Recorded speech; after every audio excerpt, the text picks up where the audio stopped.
All right, what is going on, everybody? Welcome back to another Yankees recap. This is where we recap all the latest news, updates, and everything going on in the Yankees community. Now, this is going to be on the shorter side of a Yankees recap, but there are a couple topics that I want to hit on to start your guys' day. And we're going to begin with what happened the other night on Twitter. It was a rare social media, I don't want to say outlash, but Aaron Judge, he fired back at a reporter who is a 13-year MLB veteran. That's Eduardo Perez. Now, this guy, he definitely didn't have too much success at the big league level. If you want to compare the two, like I said, this guy played 13 years. Aaron Judge already has more hits than him in his 5 seasons played. But anyways, he criticized Judge's secondary lead on the play he was wrongly called out on in the first game of the Royals series, and I'll show you guys that right here. Judge was so clearly safe. One, the fact that they got this call wrong is pretty embarrassing, and two, the fact that it wasn't overturned, that the call was upheld, is even more embarrassing on MLB's part. But anyways, so Eduardo Perez, what he tweeted out was, "We need a better secondary lead by Aaron Judge on the play at the plate. He was flat-footed without taking any kind of secondary. You make the call. The little things play big. Should have made it easy without a close play. Know better, do better." So that's what Eduardo Perez said. And once again, Judge was safe. So I feel like criticizing him by any means is pretty silly on Perez's part. But to me, what's kind of weird about it is this Perez guy, he acts like Judge insulted his mother by saying, "Know better, do better." Like, what is that? That's like a personal diss in a way. Now, when Judge tweets, you either A, think it's an ad, or B, that he's just replying to a teammate's tweet tagging him. But no, so I mean, this surprised me a little bit because Judge came back, quote tweeted him and saying, 2 laughing emojis, "These, quotes, experts been out of the game too long." So that caught everybody's attention, and I'm on Judge's side here, really just because of that know better, do better line. Like, that was very uncalled for, I think. And once again, Judge was safe. So why are we, like, if there's anybody to be criticized, it's MLB's replay system. But yeah, I mean, that was a rare outlast from Judge, and I personally loved it, and I want to see more of it. Anytime we get like some uncharacteristic things from Judge, I am the biggest fan of it. Like when he was hit by that pitch by Richard Blyer a couple weeks ago or a week ago in Miami and he stared back at him. Judge, he never does that. So when you do see it, it is pretty entertaining. So I thought that was kind of interesting. That's why I wanted to let you guys know about it if you didn't hear about it, but you probably did if you're on social media. But moving on to our next topic, we are going to dive into some prospect talk, which is something I don't really do too often because I'm not too big in the prospect world, but I will follow our top guys, and we have a new top guy. Well, somebody who's been pretty highly regarded in the system as he was our 2019 first-round pick. We're talking about Anthony Volpe, who continues to rake and is now listed as the Yankees' number 2 prospect behind Jason Dominguez. So far this year, he is tearing the cover off the ball. He's hitting .309 with a .441 on base, .622 slugging, has 18 home runs and 66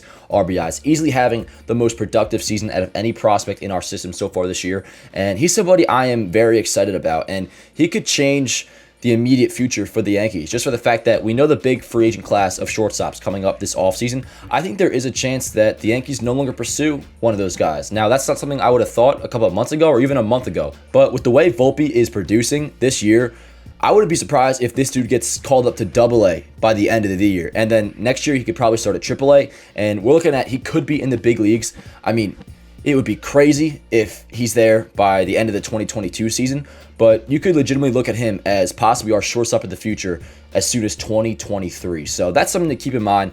Pay attention to this guy, Anthony Volpe. Moving on to our third and final topic. Like I said, this is going to be a shorter recap. Clint Frazier, remember him? Well, he has begun a rehab assignment in Single A.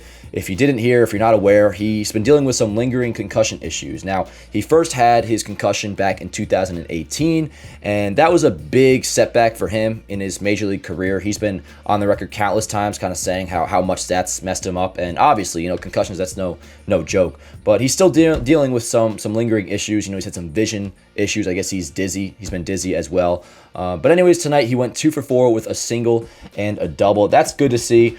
Not for the fact that he has any place on this team this year or in the future, because I really think there's a good chance he may have played his last game as a Yankee. But, it's good to have him boost up his value as much as possible. If he can prove that he's healthy, and if he can, maybe make his way back to being a September call-up for the Yankees or being on the roster when it's expanded in September, then that could be pretty good if he plays well, because then we can get the most value possible for when we trade him in the wintertime. But, like I said, I don't think there's any chance he's a Yankee by 2022.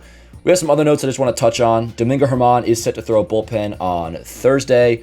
with that said, he'll probably have a rehab assignment, maybe like one start or a few innings down in the minor leagues. I'd expect him back maybe by the Boston series, which begins August 17th.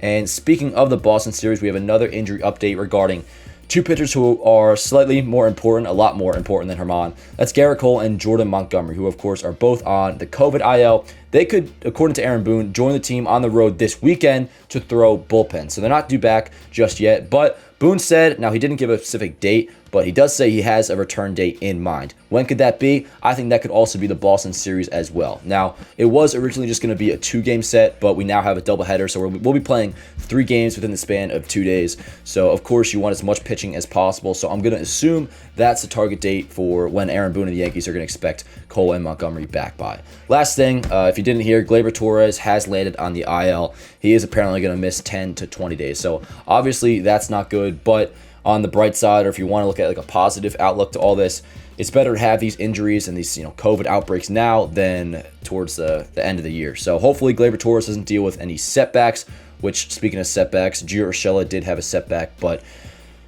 hopefully he's going to be fine. I really don't care about any of these injuries or anything as long as these guys are all good to go in time for the postseason. Cross our fingers. Hopefully we get there. I do think that we will. But yeah, that's all I'm going to say for this Yankees recap. I hope you guys enjoyed. I'll probably be back maybe on Thursday or Friday. If not, then definitely by sometime this weekend. But yeah, I hope you guys all have a good day and the rest of the week. I will see you guys next time. Let's go Yankees.